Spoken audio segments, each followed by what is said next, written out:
All right, welcome everyone, and glad you're here. I'm going to start this meeting out with a version of the set aside prayer.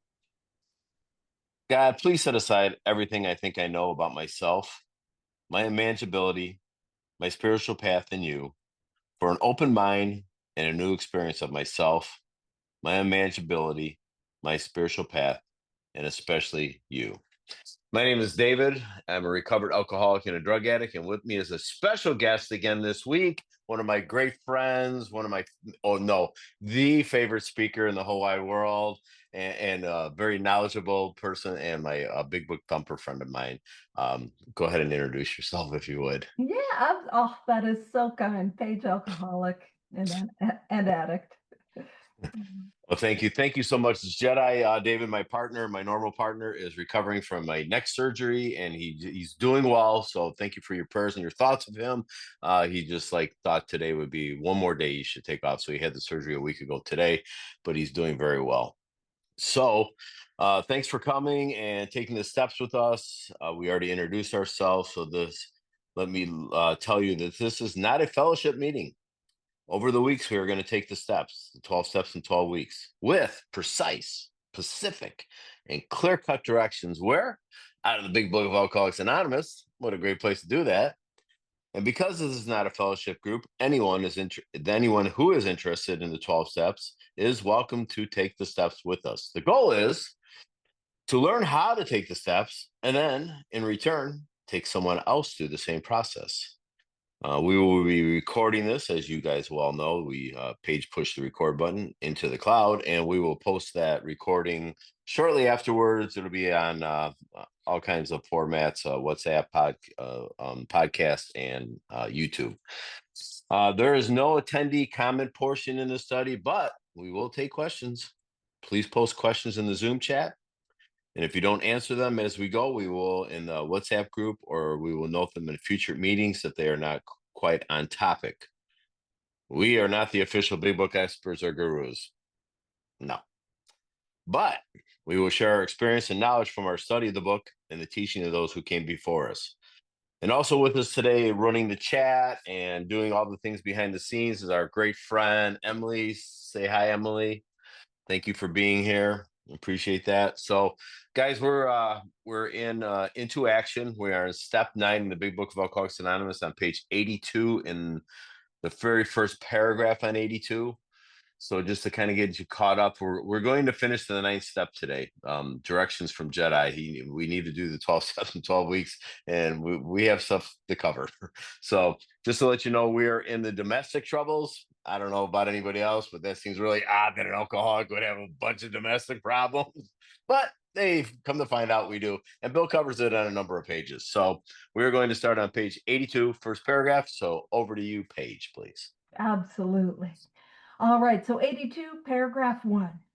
And what we're doing in this last paragraph of, or I guess the first paragraph that we're kicking up off on, is what we're summarizing is how to navigate amends for where we have committed infidelity. And so this is the summary of all the descriptions and directions and things that we were given. So it says, perhaps there are some cases where the utmost frankness is demanded, that there might be cases where I need to lay it all bare and say exactly what I did and exactly how I harmed. It says, no outsider can appraise such an intimate situation. It may be that both will decide that the way of good sense and loving kindness is to let bygones be bygones. Now, this is a direction, and this is an important direction. It says each might pray about it. So the direction for me is to take it to prayer, having the other one's happiness uppermost in mind. So the direction is I'm praying for what would you have me do, not what I want, not what I would like, not the get me out of this one, but what would be best for the other person. Yeah, y'all hear this as a selfish program? It doesn't seem to be that way. Even if we're trying to like avoid a face-to-face, it's not attack, but avoid dealing with this face-to-face. And so what I'm trying to do is I'm trying to give the other person the freedom. That's the direction. It says, keep it always in sight that we are dealing with that most terrible human emotion, jealousy. And I think jealousy and resentment, like I won't say they're siblings, but they gotta be cousins. Y'all know what I'm saying? Like they live together, don't they? That jealousy and resentment. And keep in mind, the jealousy in this case is not just based on that person's got more money or a nicer XYZ, but I have created a tremendous betrayal of trust. I have created that type of harm. So that jealousy is understandable.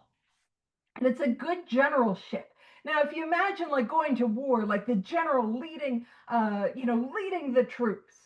But in this idea, it's like, okay, good like generalship is that good leadership or good like really trying to be prudent in how we address this may decide that the problem be attacked on the flank rather than risk a face-to-face combat.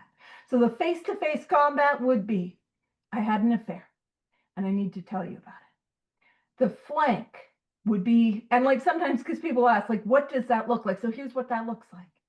I was not the partner, husband, wife, spouse that you needed me to be, and that there were ways that I fell short, and I did not honor you and honor our relationship. That is an example of the flank. Over to you, David. Pew pew. Thank you, Paige. Well done.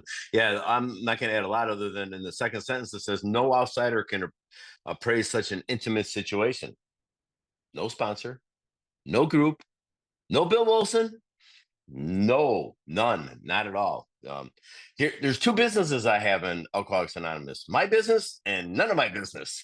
That's it. I don't have any other business there. And then I love the fact that Paige pointed out that these are directions. Each might pray about it, having the other one's happiness utmost in their mind. That is a direction. That is follow the direction. Paige was animate about that, And the last thing on the bottom of the page, this attack on the flank is an indirect amends. So think about what that looks like in the future going forward. No flirting under any circumstances whatsoever. Like that behavior needs to stop. And the rule of thumb that I use for it, by the way, is when I'm in a conversation with someone in a meeting, a gal, a customer, a protege, whatever the case may be, and you have a problem with flirting, because we all have sex problems and we have sex problems in our past, they're going to be problems in our future. Then I just say, I pretend like my wife is standing right behind me. Would I do that right in front of her? Don't think so, unless I want a frying pan upside the head. Don't do those kind of things. So that's all I got there. Awesome. All right. So it says, if we have no such complications, phew, no frying pans on that one. I have a feeling there's no complication. Good news. I'm sure there's not a lot that I have to do at home. There is plenty we should do at home. Oh man, it's almost like we're in the chapter into action, and I got to take a lot of action. And it says sometimes we hear an alcoholic say the only thing he needs to do is keep sober. And have I heard that? And there's no judgment if I said that. No, the only amends that I need to make is staying sober. Well, let's see about that. It says certainly he must keep sober, for there'll be no home if he doesn't. And this is, bear with me, this is such a radical idea for somebody like me. Sobriety is not a solution to my illness. Sobriety is not a solution. Because every time I took that first drink, I took that first drug, I was sober. Every time that relapse began, I was sober. And so an amends, it has to begin with sobriety, but sobriety in and of itself is not an amends. It goes on to say, but he is yet a long way from making good. That idea of making good is to amend, to restore, to repair, to make right. Making good to the wife or parents whom for years he has so shockingly treated. So if I stop drinking, that's good news, but that is not the amends. All I have done is stopped creating more harm. So if I show up to your house on a weekly basis and I throw a rock through your window, or maybe like separate windows, and listen, I got 30 days, and keep in mind, for us, 30 days, it's a miracle. So I'm not counting any of that. But if I tell you I got 30 days and not throwing a rock through your window, you might be like, well, that's great, but that's what you should have been doing from the beginning. And I got a glass repair guide. Those are probably not cheap, you know? So it says, passing all understanding is the patience mothers and wives have had with us alcoholics. Had this not been so, many of us would have no homes today, would perhaps be dead. And you see, if I show up and I'm like, the only amends I need to make is to simply not drink, man, I'm a long way from repairing the damage that I caused, from rebuilding the structure of romance and relationship and trust and love and affection within the home and within the relationship. That is going to take action, and that's what we're seeing. So again, an amend, it's going to have to start with not drinking or not using or not engaging whatever addictive behavior brings you to this all-inclusive study. But I've got to take action. Over to you, David. Pew, pew. Thank you, Paige. Yeah, Bill even made earlier reference in this on page 19 in the first paragraph. We feel the elimination of drinking is just the beginning. That means that we need to move forward. This is a program of action. Mentioned the word action is mentioned about 125 some odd times in the big book. I'm pretty sure this is a program of complete being a verb and not a noun. I think that's very, very important for me. And think about what this paragraph is too. You know, it's just like this is an opportunity for me to really relate to Bill. You know, because when I was reading the first 8 pages of Bill's story, I was directed to: did I drink, think, or feel like Bill? So I can have, you know, I want to relate. I want to be identify with what's in the book. And the same thing holds true when I'm going to meeting. Did I think, drink, or feel like the speakers did? You know, I'm not looking for differences. How many times they went to prison? How many times they were divorced? How many relationships they blew through? That's not what no, because that's not my story. I'm looking for things. Did I think like that? Did I drink like that? Or did I feel like that? And Bill is laying it out here. He's really laying it out. And he's also addressing something about parents too. You know, oh, I didn't harm my parents. Oh, you didn't really?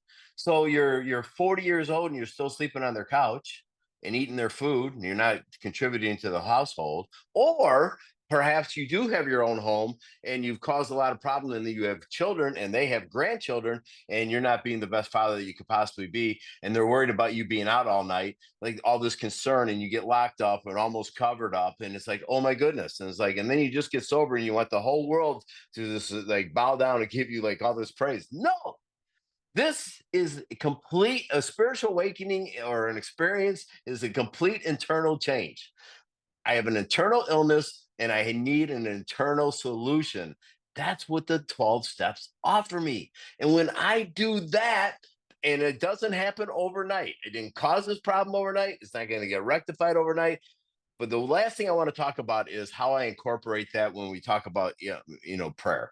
And prayer to me is a lot of times I minimize okay, when I pray to God, God always goes above and beyond. He doesn't say, sorry, I missed the mark this time. I was trying real hard. I just missed the mark. No. My low expectation of what my prayers look like is because I don't trust completely what God can do in my life. My prayers need to be really specific to what I need. I need him to work through me, not of me, because I don't have the power of me, but through me, to learn how to treat my wife like the child of God that she is. Learn how to treat my parents, respect my mom and my dad, right? And be a better father. And if I don't know how to do that, go to a lot of meetings. This is the first time you're probably going to hear me say that, and go find someone that you identify with that is a good father or a good mother. And that's what I did when I first got sober. And I just went out to dinner with one of my best friends. He passed away 11 years ago. And dude, he was an amazing guy. Suddenly got cancer and died within about 4 weeks. And it just broke my heart and everyone else's. But I had a great relationship with his whole family. Why? Because he invited me over his house. Like when I first got sober, 30 days, 60 days, 90 days sober. And I would go over there and I would observe how he was interacting with his kids. See, I got sober and woke up to 5 kids. I honestly, I had 5 daughters. Wasn't much of a dad. And I was overwhelmed. And he had 3 daughters. And he was such a great example to me. And I just went out to dinner with one of his older daughters last night. She was in town from Houston. Man, I'll tell you, it doesn't get any better than that. That's all. Oh, I love that. I have a little sticky on my wall right there. It says, "Become willing to be a loving person. What would a loving, and in this case it says friend, do? What would a loving husband do? What would a loving spouse do? What would a loving parent do? What would a loving person do? Mm. Asking God, what would you have me do?" Now it goes on to say, the alcoholic, 82 bottom paragraph, the alcoholic is like a tornado roaring his way through the lives of others. Now, if I'm wondering who needs to be on my 8-step list, now we spoke about where it comes from, is a lot of my 4-step. But you see, the thing about the tornado is, and if we have some weather nerds, love you guys, and my assessment of how a tornado works is incorrect, I stand to be corrected. I don't stand much, but I do stand to be corrected. And what I believe is that the winds in a tornado blow strongest near the eye of the storm.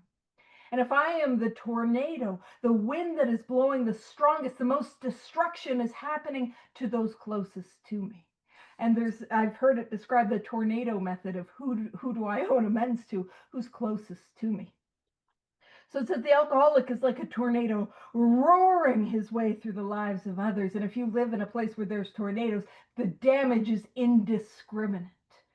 I mean, it'll turn direction, and anything that the tornado touches gets, that often can get leveled to the ground. And it says hearts are broken, and it is important for me to understand. It is not hearts are broken willy-nilly, whimsically. It is like hearts are broken. I broke those hearts. Sweet relationships are dead. I killed those relationships. Affections have been uprooted.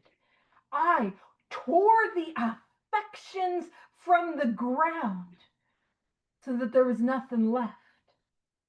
Selfish and inconsiderate habits have kept the home in turmoil. It is my selfish, it is my inconsiderate habits have put those that I love on eggshells. And so we're seeing some of the damage of that tornado. It says, we feel a man is unthinking when he says sobriety is enough. That's 2 paragraphs in a row when it says sobriety is not an amends. It says he is like the farmer who comes out of his cyclone cellar to find his home ruined. To his wife, he remarked, "Don't see anything the matter here, Ma. Ain't it grand the wind stopped blowing?" And on page 21, it talks about the real alcoholic, and the real alcoholic will rebuild these structures and tear them to the ground again and again after a senseless series of sprees. So I rebuild it and I tear it down. And I'm the one that I'm the one that toppled the barn. I'm the one that put the cow up in the tree, but the cow's fine because I really like cows and I don't want it to be not okay. I'm the one that leveled the grain silo. I'm the one that damaged it. And if I'm like, well, isn't it great that the wind stopped blowing? We've done nothing to get the cow out of the tree. I have done nothing to rebuild the barn. I have nothing to try to restore the grain silo. I have done nothing except stop causing that damage. I probably don't have time for this story, but I'm telling it anyways. I live and grew up and live in the traditional lands of the Blackfoot people. And when I was in elementary school, we went to a museum and there was a Blackfoot elder who told the story of the buffalo. And if you're unfamiliar with a buffalo on their head and on their shoulders has this long, thick fur, but you don't see it on the backside of the buffalo. And the legend of the buffalo is that when a storm comes, all the other animals, they see the storm and they're like, nope, I'm a gazelle my way right out of here. I'm a little bunny rabbit, in the opposite direction. And so what happens when the storm comes and I try to outrun the storm? It prolongs the storm. Now, what does the buffalo do? The buffalo, because of its fur, it turns and it faces the storm, and the buffalo walks through the storm.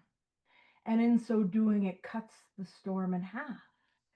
Now, when do those 9-step promises that we're going to get to, don't worry, Jedi David, we'll get there. Like that's me trying to send it psychically to him. We're doing it. When do those 9-step promises occur? before halfway through I'm done my amends. I've got to face the storm. But what's the difference between me and the buffalo? Is that I am also the storm. I'm the one that created the storm. So that's more than enough for me. Pew pew. Over to you, David. Thank you, thanks for sharing that story because if you have a favorite speaker like I do with Paige, you've listened to everything she's ever done, and I know that story. And I was hoping you were going to tell that story there because cutting the storm in half is just yes, makes great sense, right?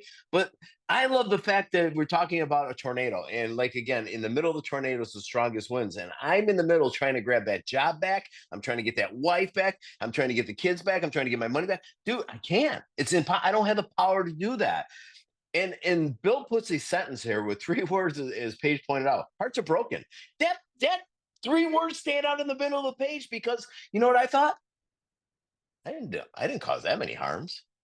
I mean, I remember telling my first sponsor this. I go, I don't think I really hurt anybody else but myself. That was the longest pause in the world when I told him that. He's like looked at me like, dude, we really need to study this book, you know. But so again, I'm not going to add a lot to this because it was well done in the story. I love that story. But again, I mean, Bill's emphasizing and then he re-emphasizes. And then when I'm in untreated alcoholism, meaning that I have stopped drinking and perhaps I've even worked the steps, what's a good place for me to go? Go to the bedevilments on page 52 in the second paragraph. Do a little checklist. Find out, are you having problems with personal relationships? Me and the wife are at it. My mom and dad are mad at me again. My kids aren't talking to me. Okay, I'm probably in untreated alcoholism. Am I living a spiritual life? Am I dialed into God all day long? Am I doing a 10 step? Wait, 10 step? Oh, I forgot about the 10 step. No, 10 step is all day long. The clock doesn't run out on 10. That's all I got. Oh, I love it. All right, top of 83. Yes, there is a long period of reconstruction ahead. So rebuilding those structures that I tore down. And it says we must. Ooh, it's a little musty in here. Ooh, we should open a window. It's musty. We must take the lead. Now I want to point out that long period of reconstruction. Now I'm not somebody who's ever had to hire like a general contractor.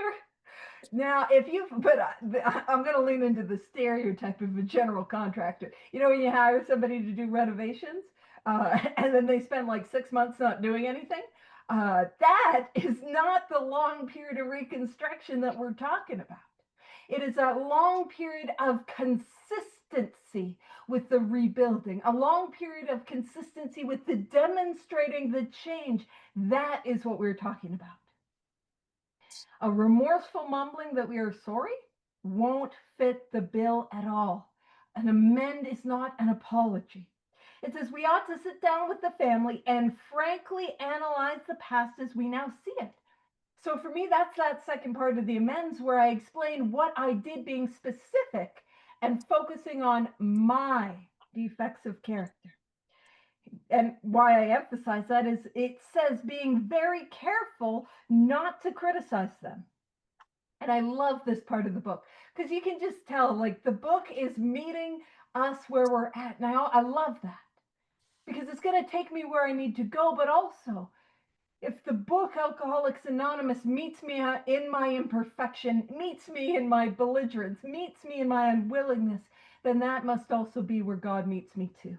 And you can almost imagine the newcomer when it's like, now being very careful not to criticize them, but Paige, their defects are glaring. And then it says their defects may be glaring, so it's going to meet us where we're at, and now it's going to take us where we need to go. But the chances are that our own actions are partially responsible. Ooh, called me out with that one. Yeah, maybe their defects weren't so glaring if I wasn't kicking that off in motion. So we clean house with the family. We make amends with the family.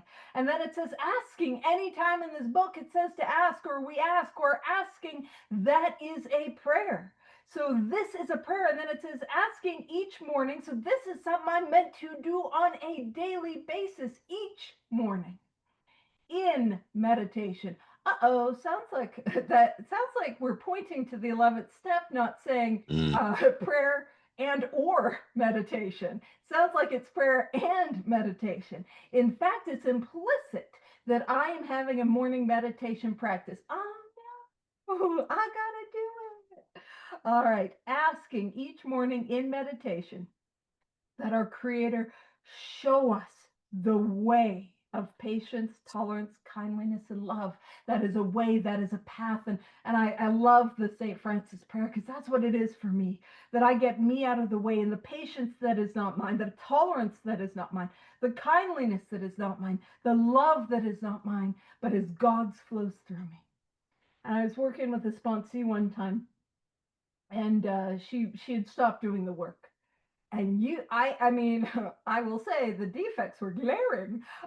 Like there's a tie back to the previous paragraph, but she was crunchy.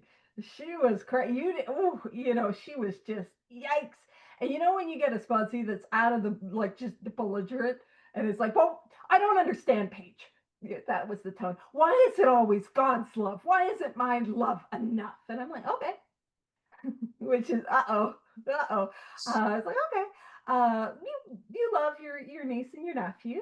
And she's like, yeah, and you could love them, right? Yeah. And I'm like, and I mentioned some friends of hers, and you can love them. And she's like, yeah. And I'm like, what about that gal at the meeting you can't stand? And she's like, oh, mm. that's why, because I'm human, I'm failable, man. I need a love that transcends me. Anywho, that's more than enough for me on that paragraph. Pew pew. Over to you. Pew, pew. That's great. So Monday night, I had the great opportunity to go to Paige's study, and she's, go figure, where she's in the same spot of the book. And we talk about amends, and I just feel like I need to talk about this one more second here. It's like, okay, so amends obviously means change, it's an internal change and all. But amends means to me is like when I go to that person, I have all these harms or wrongs. Okay, so when I went to my very first meeting of Alcoholics Anonymous and the steps on the wall, I was directed to those things. I thought that's where you work them at. And I come to find out that the directions are in the big book of Alcoholics Anonymous. If you find yourself a big book sponsor that will take you through this work, I want two things either happen with the 9th step when you see it on the wall. It's either like you don't know what amends means, you think it's apology, and it's not, or you're going to do that one first because you want to run out and you want to bring everybody back into your life. No, I don't have the ability to do 9. And what I have to remember is when I sat down and did 4 and 5 with my sponsor, and when I step 1 with my sponsor, I got qualified, because I can't stay sober on step 1. And then when I came to believe there's the power greater than myself, they restore me to sanity. The sanity we're talking about when it relates to drinking, right? That God will remove this obsession from me. And then when I turn my will and my life over to the care of God, I come to find out that I'm going to be standing at the turning point, that I'm making a decision to change my life forever and continue to do this work so I can have the spiritual awakening that's going to happen between steps 4 and 9. Now I don't have the ability to do my 9th until I'm ready when I go through the whole process of 1 through 9. When I'm even willing and writing my 8-step list, I still don't have the ability to go out there and make the proper amends, at least in my experience. And when I do make them, I say to that person after I make my appointment, because out of respect to those people, I need to make that appointment. Like I can't I'm not a bull in a china shop or a bison in a storm. I can't be that. I thought I fit that in there. But it's like, okay, these are the harms that I caused you. And then when I get done with that and they don't have a very happy smile on their face, I said, are there any harms that I caused you that I'm not aware of? And then shut up for 45 minutes and listen intently and take some copious notes, really. And then how can I make this right? How can I correct this? How can I make this better for you? This is not about me. Paige had mentioned before early in the 2 paragraphs prior. My prayers today have changed. My relationship with God has continually changed. It's evolving in different ways. And the prayers that I give to God today are, God, what can I be for you today? I'm not. What can I be for my finances? What can I be for my wife and my children? What can I be for the person in the meeting that I don't particularly care for? All those things in my life that come true. So let me get to the text that we read, and I'm not going to do a lot of it because Paige always does a wonderful job. But how about that reconstruction? yes, there's a long period of amends ahead. Reconstruction means amends. Yeah, you got to reconstruct things, make amends. And amends is a lifetime process, right? It's not a one and done. Like I practice these principles in all my affairs. If I want to know what the guiding principle is, read the next three chapters after that. Read to the wives, read to the employer, read to the family afterwards. There's guiding principles. I think, not sure. I did the study with Howard, 140 plus. I mean, maybe even more than that. And I know they're talking to wives. No, no, no, no. Let's flip the script on that. They're talking to me. They're talking to me. What can I do here? What principle? Well, here's a principle: never be angry. Hmm. Never be angry. That's a good spiritual principle, But so, and the last thing, and I'm going to say, and I'm being redundant, but this is a morning prayer that he's bringing up here. When? Ask each morning another direction and meditation that our Creator show us the way of patience, tolerance, and kindness and love. I, those are things that my God has that I need Him to have, and He will transition that to me. I don't have the ability to do that on a regular basis, and don't use my humanness as an excuse. Baloney. I can do that with enough practice and enough discipline and enough awareness of that power in my life. Go ahead, Paige. Awesome. It's everything in me not to take us on a two wives tangent. I'm fighting it. I'm fighting it. David was We're doing good absolutely on time. correct. We're doing good Yeah, on time. yeah. We're okay. No, it's all good. It's because but you're so right. It's like when we approach those later chapters through that lens of how do I practice the 12 steps in all areas of my life? How do I show up with this new way of life with my family? Second half of Two Wives tells me exactly. Family Afterward tells me how to show up. Even Two Employers has useful, vital information. But the problem is, I don't know that if I don't study it. I don't know that if I don't seek an experience with it. So, and actually, tie in, the spiritual life Mhm. is not a theory. We have to live it. It is not about what I think, what I know, what I believe. It is about what I experience. And the only way that the spirit, you guys ever heard that person in the rooms that'll say, like, there's more than one, but in your home group, you'll have somebody that's like the longest distance is from your head to your heart. Now, I, for a long time, was like, I don't know what that means. I don't know. And Paige, you've got to take the journey from your head to your heart. I don't have a map for that. How do I do that? I don't, how? This is how. It is no longer an intellectual idea of what I think or what I speak about at meetings. I take the tangible actions of the 12 steps. I make amends with my family, and I continue to demonstrate with my family patience, tolerance, kindliness, and love. I continue to demonstrate, and I will get angry. And so I turn to inventory. I turn to that 10th step that's got to be rocking and rolling in my life. And if and when I miss things, I catch them in the evening review. This is how I show up. I have to live it. Now it's a half, not a must, but same. Better open a window for that musty. And this is again why it says unless one's family expresses a desire to live upon spiritual principles, we think we ought not urge them. We should not talk to them incessantly about spiritual matters. This is a sneaky little promise. They will change in time.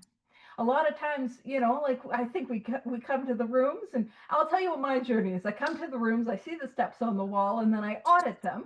That one, some of that one, none of that one. And I'm still not open to doing them, but I hear y'all talk about them and what it's done for your lives, and I'm like, I know some people who could use some steps, not me, but some other people. I think we all know what that's like to be like, I'd like to write you a prescription for a set of steps. Uh, and this is continuing a theme that is going to grow in momentum, in volume, in those later chapters. How do I convince anyone to work the steps? Well, I don't nag them, I don't natter on them. I become a demonstration of their power. Our behavior will convince them more than our words. Keep in mind, I've been saying a lot of things for a long time that might not be accurate. I'm sure I'm the only one that knows what it's like to have ego and image maintenance and walls and Mm. nests and maybe a double life, the drinking page, sober page, crack smoking page, sober page, exactly. So I've got to demonstrate. Our behavior will convince them more than our words. Now it goes on to say we must remember that 10 or 20 years of drunkenness would make a skeptic out of anyone. Now it's that idea that, man, if you're here today and you're new in sobriety and you've got like 30, 60, 90 days, 6 months, 9 months, amazing. I'm so glad you're here. And that is Mhm. nothing short than miraculous for people like us. But that by itself doesn't demonstrate the change. You know what I mean? I want people to forgive me last week. I want y'all to be over it. Don't you see that I'm sober now? But sobriety is not a solution. And sobriety by itself does not demonstrate the stability that my loved ones need. I'll let you know on a little Al-Anon secret. They can sense when a relapse is coming, and Mhm. that's when they start grabbing. Now I can't. I am oblivious. I'm out there living my life, and I'm focusing on work. And the Al-Anon's like, oh no, I can feel it coming. Like the Mm. Spidey sense. And so if all I do is just not drink, I'm not demonstrating a foundation. Now, the foundation for my life is not 1, 2, 3. The foundation for my life is all 12 steps. If I don't have all 12 steps, I don't have a foundation. And in my experience, that doesn't rebuild the trust. So it's going to take that consistency with this way of life. Over to you. Sorry, not pew pew, regal thumbs up. Thank you, Paige. You rock. Yeah, I'll add a couple things. So, spiritual life is not a theory; we have to live it. That's a warning. It's a huge warning. Bill is even giving us a softball. He's like actually saying we're supposed to be living a spiritual life here, and I don't have the power. It can't come of me. It's against my nature. That's what the steps are directed to do for me, is to change me internally, to have a personality change sufficient enough to recover. This is a daily practice. I have a daily reprieve contingent on the maintenance of my spiritual condition. I jumped forward in the book. I couldn't help myself. I'm just saying, what if I don't have a daily reprieve? What if I don't have any spiritual condition today? Is there a drink behind that? The Al-Anons will tell you that there is, and I'm telling you that there is too. I know that for sure. And I know. So I need to stay spiritually fit. And then halfway through the paragraph, they said they would change in time. Everything happens in God's time. I got to remember that. Did I not? I did not even realize this. God gave us time. He doesn't have time. He doesn't need time. He gave it to us. So if I did a bunch of harms, my actions will prove to you whether or not I'm changing. I think my wife, and if my wife was here, she'd probably correct me, but she's not, so nobody's going to correct me. I think today, I don't know. We'll find out. Maybe Paige will want to, or Emily. But I think it took her a year to really believe me, and I don't believe it's because of the steps or the meetings. I don't think that had anything to do with it. I don't think I changed enough. I think I was still angry. I think I was still irritable, restless, and discontent. And I'm not blaming the guy who was my sponsor that didn't take me through the text. I'm not. He was a wonderful, loving guy. He was just wonderful, but he didn't know anything about the big book. He didn't know he didn't tell me the directions were in the book. He did a great job. Like, go to as many meetings as you can and call me every day. Those things worked for me at the time, honestly. But when I was 2 years sober, I got introduced to the Big Book of Alcoholics Anonymous. I went to a really in-depth big book study. I didn't know what they were talking about. I just got a big book and I put all kinds of writing in it, and I couldn't read the words on the page anymore. And I got that book right over here. And I found out I needed another big book because I couldn't read the big book anymore. But a big book's meant to be studied anyways. They will change in time. My experience with that is I need to be a demonstration in their lives. Am I actually living this spiritual life? Am I or am I not? When people look at me and I have a conversation and the fifth step promises are already come true, I can look the world in the eye. Yeah, I'm walking hand in hand with my creator. Like, I walk into a room, I think people actually can see that. I think I have integrity. Where did that come from? That came from the work and the steps of Alcoholics Anonymous today and staying connected to that power. And Bill said right after that change of time, it says our behavior will convince them more than our words. Like I gotta stop trying to be the lawyer. Let me convince you of that how much I've changed. No, I don't need that. And I never had a sponsor who said "attaboy." I want one. I've never had one. You know why? Because this is what, and Paige said this earlier. This is what I'm not supposed to be throwing rocks through your window. I did not know that. But when I stopped, I wanted an attaboy. No, this is how I'm supposed to behave. My wife and I have the best loving, caring relationship coming up on 35 years. And I needed to change. You know what I found out she didn't need to do? She never needed to change. What I had stolen from her when I first got sober was hope, which was one of the worst things I think I ever could have done. And because of my sobriety, meaning that I have a relationship with God and I practice these principles all my affairs, and I have running buddies in this program, that my triangle is equilateral. And then because of that, the wholeness I have, we build a relationship, and we were great examples to our kids and our grandkids. And they come over our house all the time and they participate in our lives, and it was a period of time. It was just a period of time. And today I give credit to my wife. She was solid and rock. And Bill talked about that with Lois too. I would have been dead. I would have been dead. But by the grace of God and an opportunity here in Alcoholics Anonymous here is nobody in my family is skeptical any longer. That's all I got. Awesome. No, that's awesome. And also, I'll give you an attaboy. I'm throwing Oh, out thanks. validation Will you like I'm sponsor throwing me? out a style. Like, yeah, you stop throwing rocks. Woo! Oh, all right. And so this next paragraph is where we transition to another type of amends. Hmm. What do we do with the amends that we can't make? Well, it says there may be some wrongs we can never fully right. Like maybe the person has passed on. Maybe we've tried and we can't find them. Those are some examples. It says we don't worry about them. We can honestly say to ourselves we would right them if we could. Some people cannot be seen. So we send them an honest letter. So, you couldn't do a video call. You might not even be able to do a phone call. So you would send a letter. And there may be valid reason for postponement in some cases. Not many though. Mm. I think I've only had like one situation where it's like, okay, we need to maybe leave that person alone. Oh, and like postpone. And it says, but we don't delay if it can be avoided. And most of the times it can be avoided, that delay. We can go and do it. It says we should be. Now this is how we're called to show up to amends. We Hmm. should be sensible, tactful, considerate, and humble without being servile or scraping. So I'm showing up with sense, with tact, consideration, and humility, but I'm not groveling. It says we are God's people. We stand on our feet. We don't crawl before anyone. Now, when it talks about that letter, a lot of things that can be really helpful is, especially when somebody is passed on, are what are known as gravesite amends. So it's where you write out the amends, and you go to that person's gravesite or a place that was kind of special in memory of that person, and you read out the amends. And for a lot of people, that can be sufficient, but not for everyone.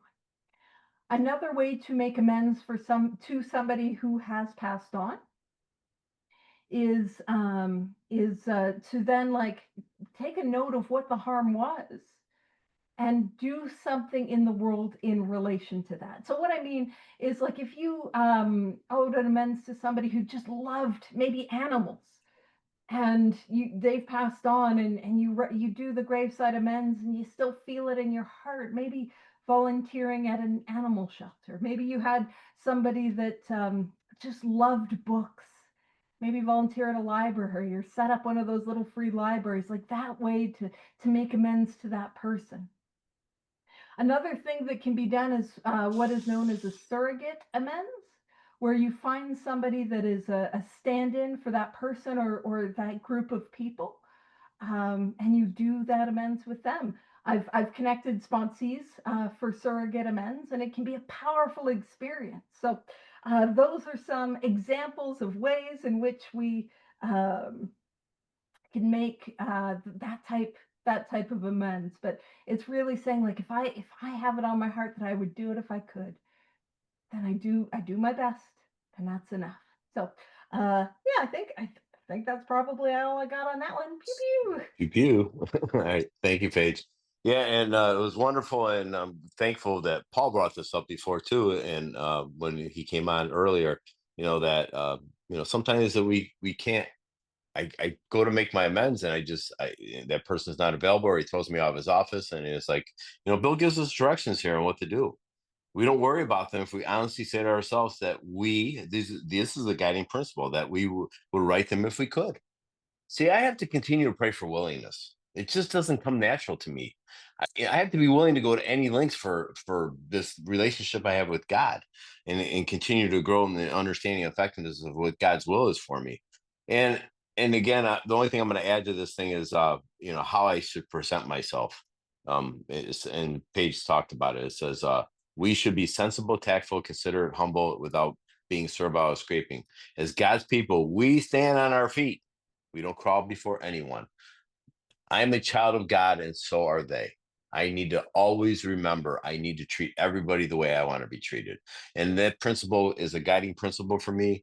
I don't question it. I just do it naturally. And the more I practice it, I mean, when a salesman comes to my door and wants to sell me another pest control company, I tell them I have one nicely, and I listen to them what they have to say because they have a rehearsed speech, but I'm not going to lead them on to think that they're going to get my business because I'm a pretty loyal guy, and this guy, he's doing a really nice job. At the same time, I'm very content with the company that I already have, but I treat them nicely. Or even when I get someone ask me for something at work, and I just do. I treat people the way I want to be treated here today. This is an internal change inside of me today, and when because I pray so often, I invite God in so frequently, and when I don't think about that, and I'll give you one instance.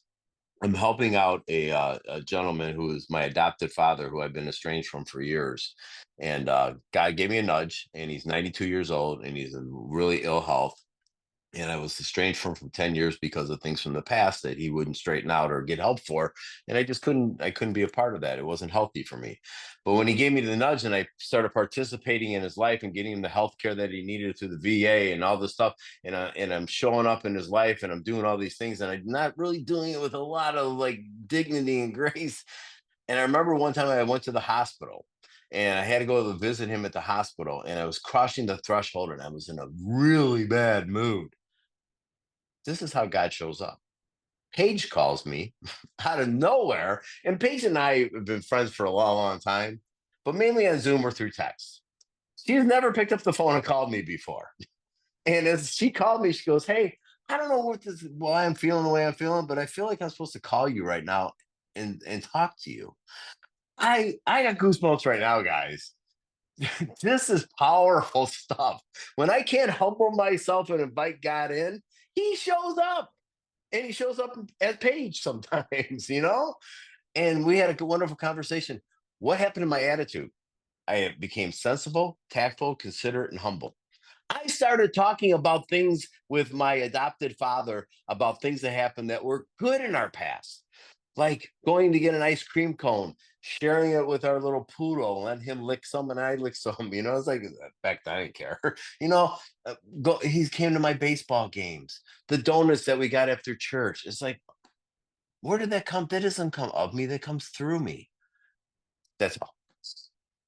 Oh, absolutely. God shows up, and that's one of those things is I learned to just listen to those little nudges, no matter how ridiculous they are, because Mhm. it's just like I do it now. I can't tell you how often I've listened to those nudges, and somebody on the other end of the text or the call or whatever it was said, "How did you know?" And I don't I don't know. I just listen to that nudge. God shows up, and it is wild how, like, I need the spirit of the universe to flow through me. I need a rigorous, and I mean rigorous. I don't half do this thing. I go hard. I need all of this to just live by the golden rule, like Yeah. that's what it is, like to show up how I want to show up. All right, so bottom of 83. It says, now these are what is known as the step 9 promises. Now, I'm not the promises. You show up and it's like the promises. I'm like, y'all know we got other promises in the book. Now, I'm going to be a little controversial. I'm like, y'all know we got promises that are better than these in the book. Ooh, I don't know if that's true. I'm just being contentious to like drive interest. But it's like the promises. No, there's promises in 10. You're referencing the 5th step. There's the 3rd step promises. There are promises in 4. There's promises all over this thing. Man, there's some promises in 2 wives. You wouldn't know it if you didn't study it. Yeah, we got promises. So if we are painstaking about this phase of our development, what is the phase of our development? Step 9, actively going out and making amends. If I am painstaking, here's what that looks like. Sending out the approach messages. Like I'll work with people and I'll say, pick 10, send 10 out right now. Like, let's go now. I know I'm the worst. Some of you are like, I will not be asking you for help. I get it. But like, let's go painstaking, not putting it off, doing it. About this phase of our development, we will be amazed before we are halfway through. And this is how we know these 12 steps are not an intellectual exercise. This is how we know it is experiential, because nobody on earth, before making amends, thinks that, oh yeah, I'm sure I will be amazed by my amends. No, nobody thinks that. I don't know about you, but I think it's going to go awful. I think everyone's going to have me arrested. Everyone's going to throw stuff at me. I think it's going to go as bad as it could possibly go. Amazed. And it says before we're halfway through. Now, I can't stop at halfway through. That's a mistake that myself and so many of us fall into, is where I make some of the amends near the eye of the storm. And I'm like, that's enough. I'm going to just focus on other things, work, or maybe it's sponsoring. So it's good things to focus on. And I avoid those amends. And I know right now, as I'm talking about this, there are people that are like, stop talking about this, because we get the twisties and the resisties and amends that we need to make. It's like, shut up, Paige, shut up. I don't want to think about it. I know, it's just me. All right. So it says, we will be amazed before we're halfway through. We are going to know a new freedom and a new happiness, a freedom and a happiness that I have not experienced before. It says we will not regret the past nor wish to shut the door on it. Now, actually, let me go back to we are going to know a new freedom and a new happiness. The reason is because I'm clearing away the stuff that is blocking me from this power. I don't know about you. I can't feel freedom or happiness when I'm trying to pretend I don't owe an amends, because that's my brain can all it can think about. And when it talks about we will not regret the past nor wish to shut the door on it, it is because we have brought the past into a radically different standing. The past that held that guilt and shame and remorse and self-hatred, I've now made it right. And on page 124, we don't have time to go over there either, but on 124, that is how my dark past becomes my principal asset. If I make amends for the harms that I've caused, all of that gets transformed, and I don't need to shut the door on my past because I'm free of it. It says we will comprehend the word serenity. Now, when we talk about comprehending the word serenity, we're not talking about me just hanging out reading out of the dictionary, which is something that I do for fun. We're talking about an experiential knowing of the word serenity, not just able to tell you the word and its meaning and even its etymology, but no, experiencing serenity. And we will know peace. And I don't think it's a knowing here. I think it's a knowing within our heart. Not I think, I know. It's a know peace. No matter how far down the scale we have gone, no matter the lines that I've crossed, the harms that I've caused, the shame that I have, we will see how our experience can benefit others. Why? Because I don't live there anymore, because I've made amends for that. And man, if you take this course of action and you make your amends, man, send out 5 approaches, like right now, if you got some amends to do, like do it now. What you will experience is how often a 9th step will turn into a 12-step call. But also how Mm. often when that thing that does not carry that guilt and shame, you'll have a newcomer show up and it'll be like, man, I embezzled money from work. I cheated on my spouse. I X, Y, Z, and you can say, me too. And here's how I got freedom from it. And the thing that I don't want to tell another soul, that thing that racks me with guilt, man, I can share it freely. That's what we're talking about. It is of use to others. 124 is powerful. That feeling of uselessness and self-pity will disappear. And I was riddled with that. And it's gone. We will lose interest in selfish things and gain interest in our fellows. Now, that's not a choice. It happens to me. I'm not interested in me, me, mine. I'm interested in how can I be of service to God and the people about me. And it happens to me. Self-seeking will slip away. Now, for me, that self-seeking is so often seeking that which I need from God, from people and things and success and etc., etc. And I don't need to self-seek from outside of me because I'm getting it from that power. It says fear of people and of our whole attitude and outlook upon life will change. A change in my outlook, a change in my attitude. Well, that's sounding a lot like a spiritual experience now, isn't it? Mm. I'm beginning to truly awaken. Not that that didn't happen in 5, but we're seeing the awakening happening. And it says fear of people and of economic insecurity will leave us. Not people and economic insecurity will leave us. We're not going to be like a monk living in a monastery. We might still have economic insecurity, but the fear of that will leave. And here's why. I'm making financial amends. And the fear of people leaving us is because I've made those direct amends. And man, if you're afraid of what people think of you, making amends, man, that helps me to have asserting love and communication. It allows me to show up to relationships experiencing what David was talking about, that like I'm God's people on our feet, not crawling before anyone, humble, true humility. It says we will intuitively know how to handle situations which used to baffle us. You know, situations which used to baffle me? Things like basic communication. Baffling, baffling. You know, I've been having a pretty significant health flare up. You hope, fingers crossed, you don't notice, but it is significant.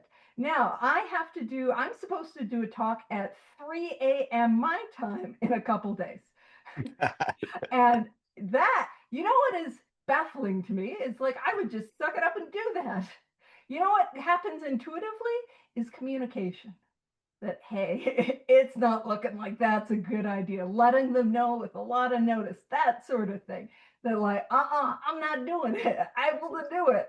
You know, that is what we're talking about. Like basic, hey, you know, when like you're in a relationship with somebody and they start doing something that you don't like, and being like, hey, when you do that, that hurts my feelings. Baffling. Mm-hmm. Baffled. That it seemed impossible for somebody like me. And it says,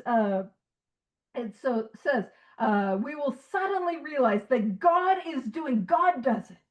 God is doing for us what we could not do for ourselves. God does the heavy lifting. And it goes on to say, I'll tie in with this. It says, are these extravagant promises? Now, in the meetings, it's so common to say, we think not. Now, depending on where I'm at and who's around me, sometimes I like to lean over to the person beside me and think, yeah, they're pretty extravagant. Yeah, those are extravagant. It's like, we think not. I'm like, they could be. Look at the extravagance. Now, it says they are being fulfilled among us. So this does happen sometimes quickly, sometimes slowly. Now, it's not saying work your amends slowly, work them quickly, work them thoroughly, and it will happen. And here's what it says, they will always materialize. Now, this is something I think maybe we should be chanting in the meetings. If we work for them, it will happen if I make the amends, especially the ones I don't want to make. I thought I was doing better at time than I thought I was doing. Over to you, David. That's my bad. Pew, pew. Pew pew. Great job. Yeah, we're gonna run over just a few minutes because I know Paige is gonna do a share, I think, believe, right? Okay, we want to do that. We're finally in a relationship with power. This is like the ninth step. We had a spiritual awakening. This is how we turn our will and our life over the care of God by removing the things that we're blocking, as Paige already said that. And the last three steps are how we keep our will and our lives turned over to God indefinitely. But think about what okay. So there's a couple things in here I just want to point out that really stand out to me. So painstaking means I have to stake the pain.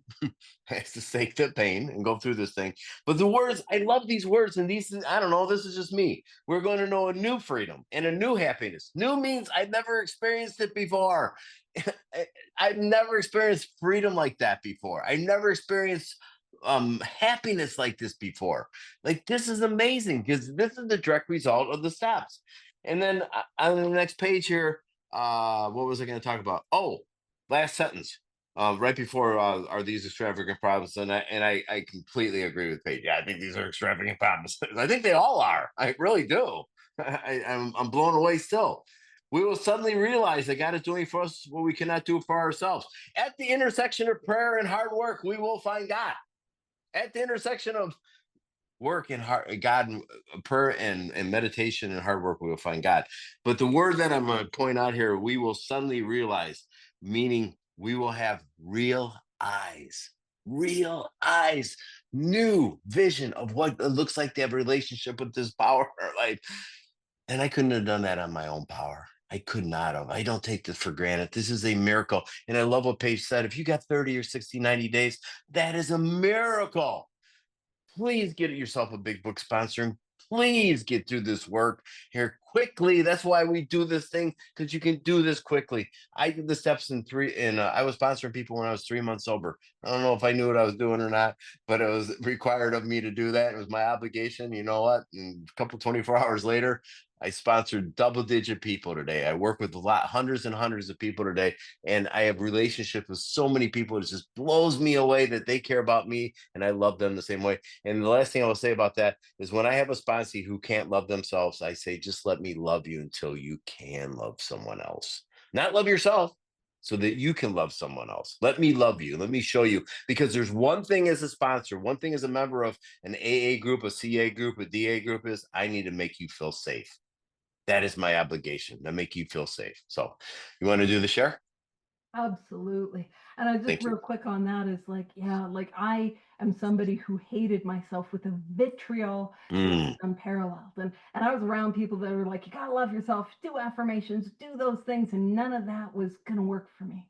And it wasn't until I started sponsoring other people and I saw your inherent value and worth. I saw the presence and power of God within you. I saw that you were as valuable in that moment as you would ever be. You could not increase it, you could not decrease it. And then I saw that maybe, just maybe, some of that was available for me. And Mhm. that was the order for me. Let me see if I can do this and not be, yeah, I'm not too much in the way. So the Davids are big on the bedevilments. And Mm. what we're seeing here is the juxtaposition of the ninth step and the bedevilments.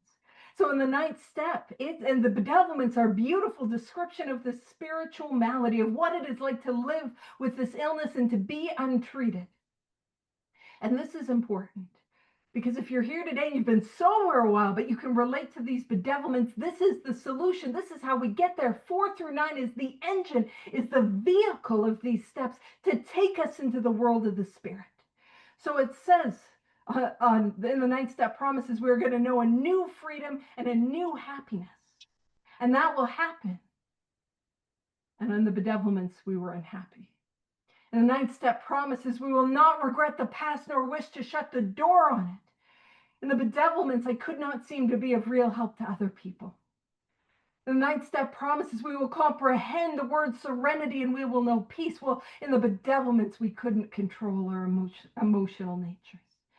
And the ninth step promises no matter how far down the scale we have gone, we will see how our experience can benefit others. And again, it is that idea that we could not seem to be of real help to other people in the bedevilments. That feeling of uselessness and self-pity will disappear in the ninth step promises. Well, in the bedevilments, I was riddled with that feeling of uselessness. In the ninth step promises, it says we will lose interest in selfish things and gain interest in our fellows. Self-seeking will slip away. And it makes sense that if I'm living in self and self-seeking, that what I would have is trouble with personal relationships as described in the bedevilments. It says our whole attitude and outlook upon life will change, the ninth step promises. Well, in the bedevilments, I was a prey to misery and depression. That outlook, the eyes, the lens through which I was looking was clouded by my own pain and my suffering and my misery. When it says fear of people and fear of people and economic insecurity will leave us in the ninth step promises, that's juxtaposed with we couldn't make a living in the bedevilments. And when it says we will intuitively know how to handle situations with used to baffle us, well, in the bedevilments, we are full of fear. And so we have a solution. And that solution is ultimately 4 through 9 to get us to the world of the spirit. And we continue that process in 10 and in 11. And we share that with others in 12. Is there anything more that you wanted to say on that? I love the fact that a few 24 hours ago you figured out how to do a screen share and make yourself like a hologram. It's like, no, it was really her. It's really cool. No, I love that. I remember when you did that the first time. It was so great. Yeah, but so think about what it is. These bedevilments in my life on page 52 in the second paragraph, and a short 31 pages later. A short, and I don't know who thought of this. I don't know if Bill was intentional. Maybe Paige knows the answer that these are direct opposites. It doesn't really matter to me. Someone discovered it, passed it on to me. We're passing it on to you if you never heard it before. So that's all I got. God bless you guys. Thank you, Paige. Thank you, Emily. I just love you both. Thank you very much for being here. Come back next week. Step 10, disciplines and promise. Yeah. Now, before I stop the recording, I just want to do one quick thing, and it really is it's a prank for the other David. So just play along with us, everyone, on this recording. Oh no, it's unfortunate that we only got through a single paragraph of step 9 and then went on a two wives tangent for the whole hour. Well, be sure to come back next week where Jedi David will be here and talking about step 9. And with that, I'll stop the recording. You're too funny.